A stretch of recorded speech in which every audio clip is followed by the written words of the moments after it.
regulasi yang akan dikembangkan oleh Pak Sihotang. Mudah-mudahan ini menjadi partitur yang baik yang bisa mengorkestrasi atau mendorong kami untuk melakukan orkestrasi sebagai dirijen dengan baik. Otomatis dalam pelaksanaan ini kita didukung oleh berbagai pihak dari keamanan, TNI Polri, industri sebagai lapangan kerja, kemudian CSR, nilai tambah, termasuk juga kami melibatkan akademisi. Kami sudah melakukan kolaborasi kerjasama dengan Forum Rektor Indonesia dan MRPTN, Majelis Rektor Perguruan Tinggi Negeri Indonesia. Mereka sudah komitmen untuk melakukan pendampingan di 40.000 desa. Ini merupakan hal yang baik yang perlu kami terus dorong sehingga proses pembangunan di level desa itu tidak hanya oleh pemerintah tetapi sudah melibatkan berbagai pemangku kepentingan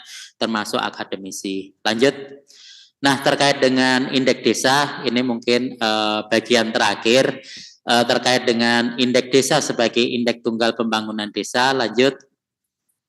Nah, ini kita menyadari bahwa kita sudah melakukan pembahasan ini kalau tidak salah mulai tahun 2019, di mana kita mencoba untuk menggabungkan indeks desa membangun IDM dengan indeks pembangunan desa dan indeks desa yang waktu itu memang sudah ada. Ini kita melihat bahwa untuk aspek pembangunan desa berdasarkan undang-undang itu ada 4 terkait dengan pembangunan, pemberdayaan, pembinaan, dan pemerintahan, yang ini kemudian mendasari lahirnya beberapa domain terkait dengan indeks desa dari layanan dasar, sosial, kemudian ekonomi, lingkungan, aksesibilitas, dan tata kelola pemerintahan desa. Lanjut.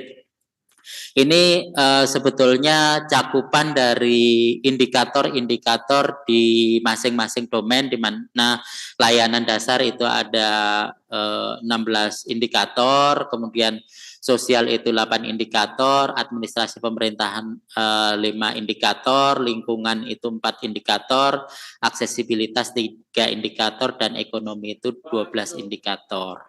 Lanjut.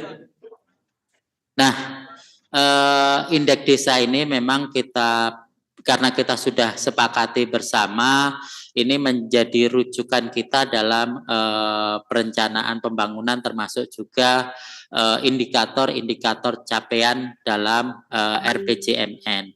Ada beberapa indikator yang berbasis pada indeks desa dari mulai persentase desa mandiri untuk PN6, kemudian persentase desa mandiri di kawasan timur Indonesia dan kawasan barat Indonesia, kemudian untuk desa maju dan mandiri di 46 kawasan transmigrasi, kemudian kawasan perbatasan juga menggunakan indeks desa ini menjadi tolok ukur dalam pembangunan kawasan perbatasan.